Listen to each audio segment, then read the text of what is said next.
how you can guarantee you hit your desired revenue goals every single month with your Amazon FBA business, which leads to determining how much money you're bringing home every month, right? What is your paycheck? How much do you make a year? Limited excess inventory, right? You're not getting stuck with anything. Quick inventory churn and higher profit products that you can continuously add to your store, restock, and bring on month after month, right? Allowing you to make thousands of dollars a month, building an online business that is actually going to be sustainable and doesn't have you questioning where your next flip is going to come from. You're not going to be sitting there hoping that Marshall's restocked or TJ Maxx didn't get swept out by a bunch of sellers, okay? And by doing this, right, this being setting a spend goal on a daily or weekly basis, we're able to accurately curate how much money we actually take home, okay? And to give you an example, okay, the month of February, I spent $49,000 in inventory. So my inputs in this situation was spend money. In this case, it was just under $50K in product. And that output the following month was $122,000 in sales. Limited excess inventory, quick churn, high profit products. Okay, the margin right here is right around 15%. Anywhere from 10 to 20% is pretty standard. 50% is pretty good. 10% is pretty low. 20% is great. Okay, so we are able to input a certain amount of money and get a certain amount of money back. But the only way you can do that is by buying things that are going to be selling, right? Buying things that are selling, limiting your risk, not buying too much inventory to get stuck with. Because if I'm spending $50K on Legos that I plan to sell in a year, okay, well now I'm just sitting on that money and it's not working for me. It's not compounding. Okay, so there's different ways to look at it. That's one way to do it. Go and do that. It's not what I do, but if you want to build a sustainable Amazon business, online arbitrage business, then this video is for you, okay? Because I'm going to show you how you can establish a spend goal, how you can find products, how you can analyze products and make good decisions to make sure you're not getting stuck with products long term and you're actually selling through your inventory. You're going to have a quick churn. Because the most important thing about an Amazon business is buying products. Having a spend goal in mind. You have to have a spend goal in mind. I'm going to stress this and I'm going to show you how you can do it accurately for yourself. And the differences between the models and why this one's so much better and why it's so much easier to actually do that and why you can actually build a sustainable long-term arbitrage business online. And it is scalable and it's not just limited, is because you have access to so many things to buy. And I'm going to show you my favorite source methods in this video as well. But it's not just me that's out here, doing sales, right? I have a ton of students that are also just absolutely cooking it up. Brian, Josh, okay? Everyone's out here just printing cash. Actually, just today, my student Eric just crossed 20K in a month, and this is just his third month now. 20K within the last 30 days, rolling 30, 20K. He hasn't even been here for 3 full months. It's been about 2.5 months crushing it. And you know what we did? We got on call and I said, you need to spend this amount of money. Let's find some products. Let's buy these products. Now do this, find some more products, follow up with me, spend that money. You're going to have to spend this amount of money and it's going to reflect these amount of sales. So we just aggressively spent a ton of money on fast moving, quick churning products. And that is going to reflect $35,000 in sales for Eric in the next couple weeks.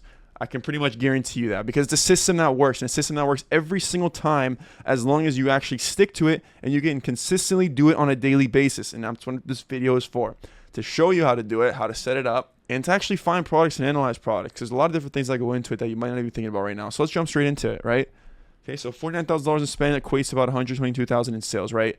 Because we don't have too much control over certain things with a business online, especially for even online arbitrage. Retail arbitrage, you have way less control. But for online arbitrage, there are some things that we cannot control. Okay, I cannot control if Amazon comes on a listing. This is for Amazon in general, any business you do. Okay, not private label, but like wholesale, RA, OA. We cannot control this. Okay, we can't control if a product gets saturated either. Okay, we cannot control it. We can mitigate it, but we can't control it every single time. Okay, and we cannot control if a brand gets regated, and we cannot control if a mega seller decides to jump on and drop their price. Okay, but there is some things we can control, and these things that you can control is what you need to devote your time to and actually figure out. Okay, we can control how much money we are spending on inventory. We can control that, obviously. Okay, and we can also control the quality of the products that we're buying, which directly relates to product analysis, which we are going to do a bit today. We can control the quality of the products and we can control the risk we take every time we make a purchase of inventory. What I mean by this is if I'm dropping 10K on one product, I am I'm running the riskiest business of my life. I'm controlling my risk and it's terrible. Whereas if I spend 10K across a bunch of different items and I don't really care if one goes south or whatever happens because I have my other ones that are selling, well, now I am very well managing my risk. So this relates right back, right? The risk I take on every purchase of inventory I make correlates directly to Whether or not, if a product does get saturated, am I going to get screwed or not? Okay, if it does get regated, is it that big of a deal? Probably not. But if your whole catalog gets regated, and I got to recall everything and return everything, hopefully, massive, massive risk. You are not in control of that. Okay, that's why we need to diversify that catalog and spend our money wide. Okay, the quality of the products that we're buying also directly correlates to the saturation part. Are we buying stuff that has crazy increase in offers? If we are, then okay, we are controlling that, but it's not in our favor. So we want to control it to make sure that it is in our favor. Focus on the things you can control. Allocate all of your time, especially the beginning stages, to making sure that you're getting good at controlling these aspects, controlling the quality of your products, and controlling the amount of risk that you are taking on your buys, especially with lower capital. Okay, so step one, the first thing you need to do is pivot to a business that you have more control over. This goes right back to that aspect. Okay, ditch RA and pivot to OA or wholesale. If you're brand new, just stick to wholesale or stick to OA for now. Okay, wholesale and OA is the same exact thing. There's some misconceptions between the two. It's the same thing. We're buying and selling brand name stuff at the end of the day, especially if you're going the distributor route. It's the same exact thing. Now, the only difference between the two being is, right, a lot of people think that if you buy from a wholesaler that you are magically getting a better price. And sometimes you are, but most of the time you're not. A lot of times, let me let you in on a little secret here, but Walmart's grocery prices when they sell and ship it is dirt cheap. It is tough to find a wholesaler that beats them, and if they do, it's not by much, 5 or 10 cents maybe, not enough to make or break. End of the day. Okay, so newsflash: the only way that you're getting crazy discounts from a wholesaler is if you're spending a ton of money.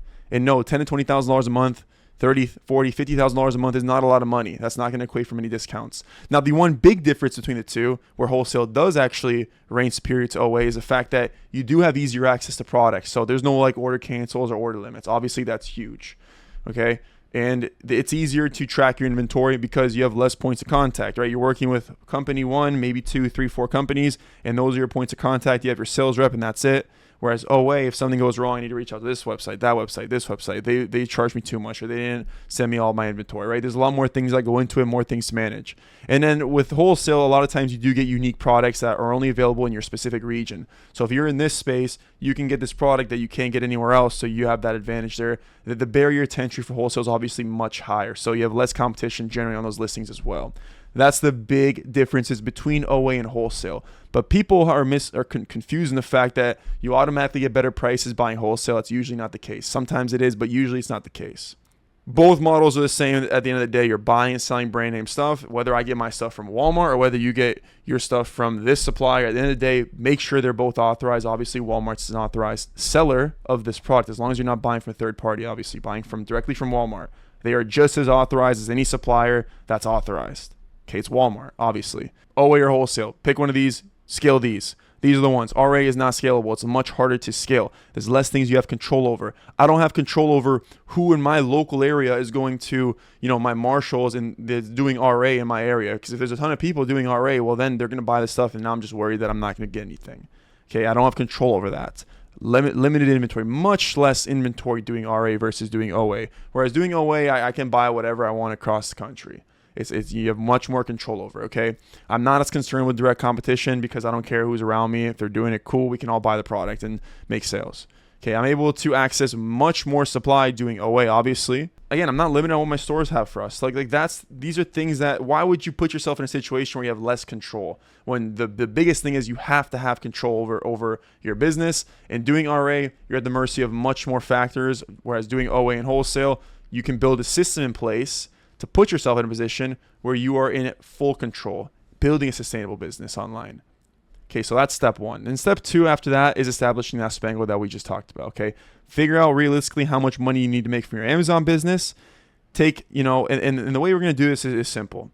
Let's say you want to make $2,000 in profit. Okay, let's just use a smaller number as profit. Maybe you want to do it for like a couple hours a week. You want to make an extra couple $1,000.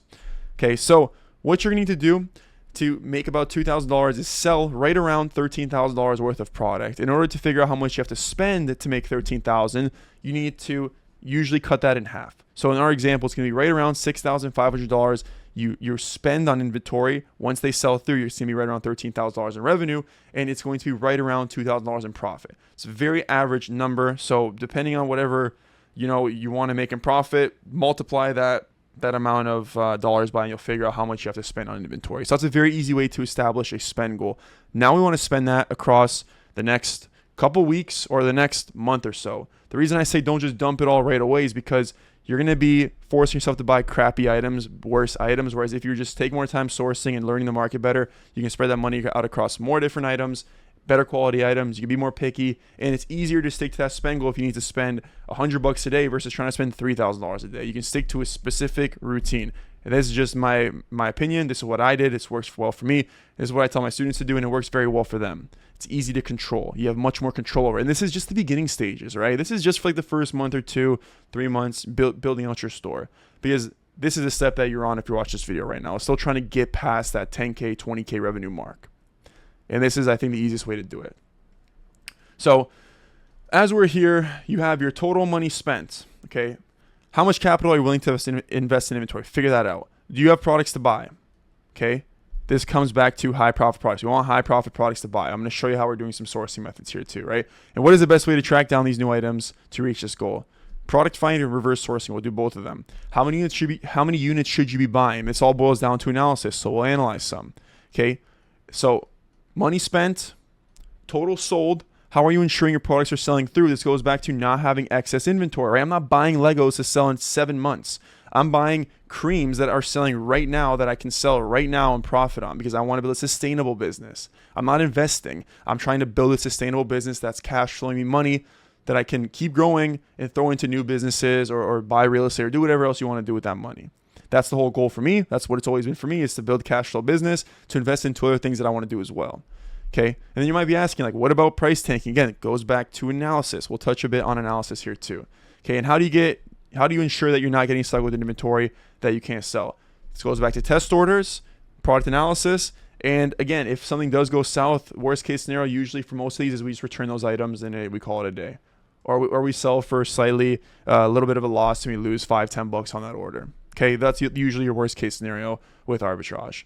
And then last stage is how much are you actually profiting, right? How do you know for sure you are profiting? Well, you want to get softwares like Sellerboard, and you want to make sure that there's no crazy amounts of leakage. How do you avoid leakage? Is being very up to date with your orders, making sure you are tracking every single thing that you buy, looking through your statements on your cards at least once a month, if not every single week, to make sure you're not getting random charges and everything is coming in. That's going to help negate leakage. Obviously, making sure Amazon's checking in everything, looking over your shipment dashboard, making sure everything's getting checked in. If it's not, uploading invoices and getting some reimbursements, right? And how do you keep growing your sales? You keep reinvesting. You have your $5,000 startup capital nest egg. You leave that and you keep growing it. If you need to profit immediately from your Amazon business, I probably wouldn't be doing this business. I would just work your job and stack more money that you can invest into this, because you need a nest egg with this business. You need to be able to invest $5K, leave that $5K, and keep stacking it. Do not expect to start Amazon this month and start profiting next month. You will profit as in like you're growing your sales and you're growing your inventory and your catalog, but you're not necessarily like adding money to your bank account, or at least you really shouldn't be. Otherwise, your business is just done. It's gonna fold on. You're never gonna grow it. Okay, so when can you start paying yourself? When you decide that you've hit a number that you like. When you decide, okay, I hit 30K a month. I'm at about a 20% margin, so I'm making about $6,000 in profit. I'm very comfortable with this. You double down those finances, make sure everything is properly in place, and then you can continue to pay yourself from there and just maintain those sales. Okay, that's the route you can take from there, or you can keep growing it, whatever you want to do. So now that we got those out of the way, we know the whole backbone of what we got to do. Setting up a spend goal, making sure we have full control over our stuff. Now we need to figure out how to find some of these products. And my 2 favorite ways to find products is reverse sourcing with SellerAmp, and coming in to keep a product finder and tracking down items. Now with product finder, there's so many different filters that you can go ahead and implement here. So the one that I always like to do is at least putting it, like, so if you want to sell higher ticket stuff, then put a minimum buy box price there. But for me, I usually put $1. I have a warehouse. I sell anything. I'll sell stuff that's $7. If it makes me, if I pay $1.50 and it makes me $2, I'll do that all day long. So I usually put $1 here. I don't want to exclude everything. I'll take Amazon out of stock here because I don't want to compete with them. Obviously there's other searches you can do. There's literally millions of searches you can do here. I'm just giving you one example that works very well, is putting a buy box price, get Amazon out of stock here. come down to the offers, and in this situation here, we're going from high offer counts within the last 90 days, a slow drop off, to where now we're sitting between 3 to 8 offers. So we started 90 days ago between 12 to 30 offers on average, and now we're down to 3 to 8 offers. Okay, so obviously this means that offer count's coming down, which usually means we should see it price at least stabilizing. Maybe a tank for a bit, but now it's stabilizing back up, or it's trending back up, or whatever, right? This obviously not every item that we do with this search is going to be like that, and they're not all going to be profitable. But we can quickly look into the products, right? So once I do the search, and I also put in a category here as well too. I did health and household, and we can do our quick little search.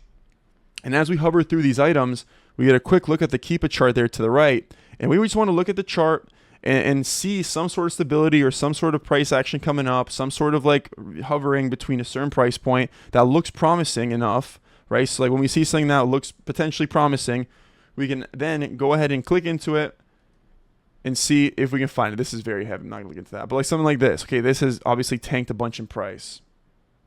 This one looks pretty stable. So it's kind of headed up. Band-Aids. Oh, what is this? Okay, this is really cheap. Probably not going to, this is not going to be really worth our time here. $2.29. Yeah, I'm going to move on. So we can be picky and choosy, right? The whole goal of sourcing is to be picky and choosy. You don't want to be looking into everything because it's going to take you forever to look through stuff. You need to be picky and choosy, and you're going to establish products that look promising, and those are the ones you're going to want to look into. So like potential, maybe right here, right? We see the offer count was up, and then it came back down.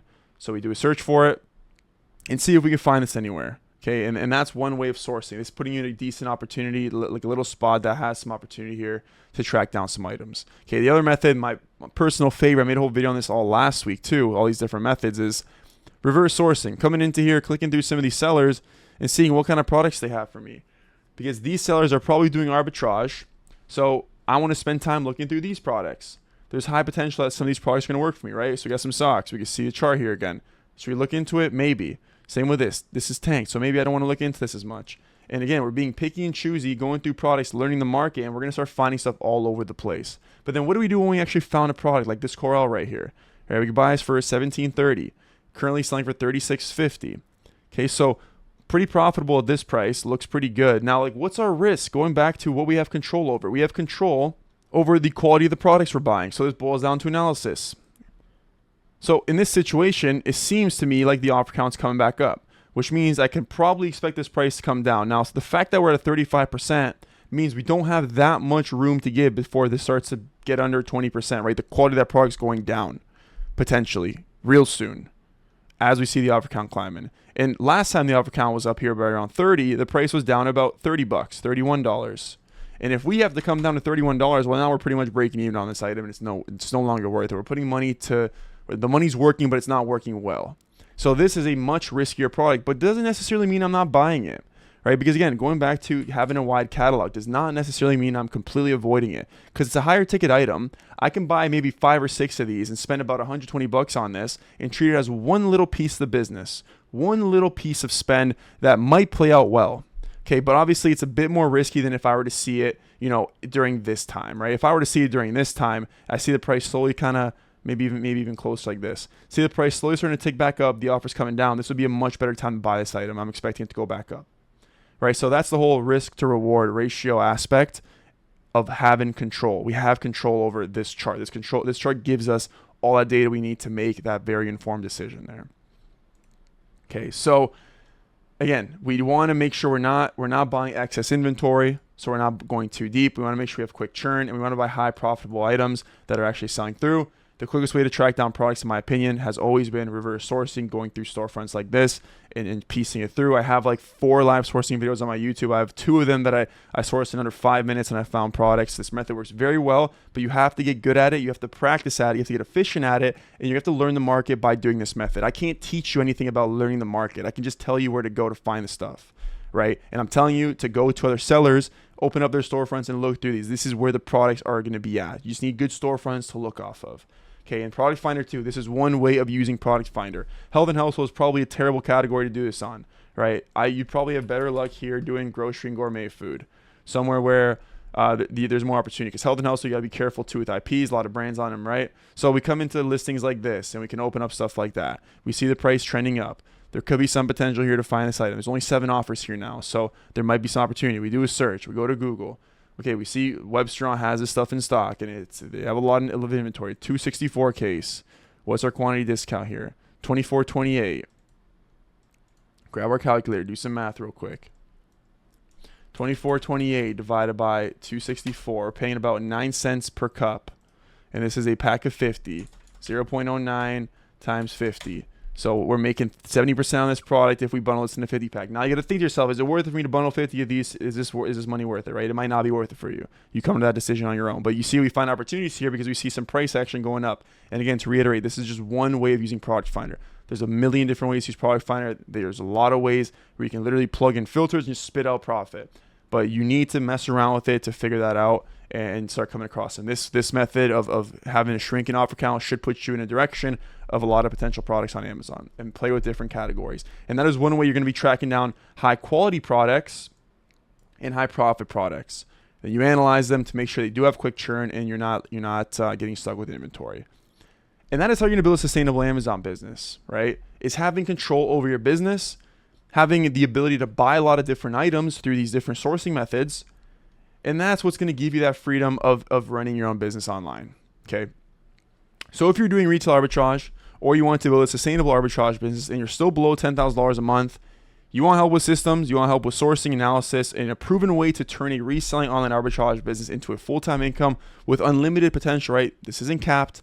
Just do yourself a favor, book in a call down below. Okay, on that call, I'm just going to give you a complete demo of how I can get you to your desired goals with Amazon, right? It's a step-by-step blueprint. It's proven. And let me give you a hint. My coaching is one-on-one. Okay, I'm not going to give you a course. I'm not just going to give you a little group community. That's pretty much what everyone's going to offer you. No one's going to sit down with you one-to-one over Zoom and actually walk you through the whole process, give you stuff to sell, do the whole entire thing with you, handheld like this over Zoom, right?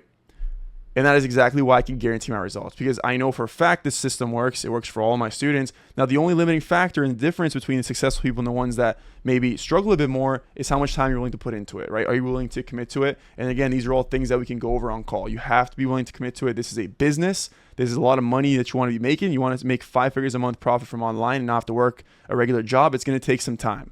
It's not going to take as long as going to college for 4 years and getting a finance degree, but it is definitely going to take a lot of time and a lot of effort to get to that stage, okay? So, again, do yourself a favor. There's a link down below, booking a call. We'll chat, give you a demo, and that's it for today, all right? Bye.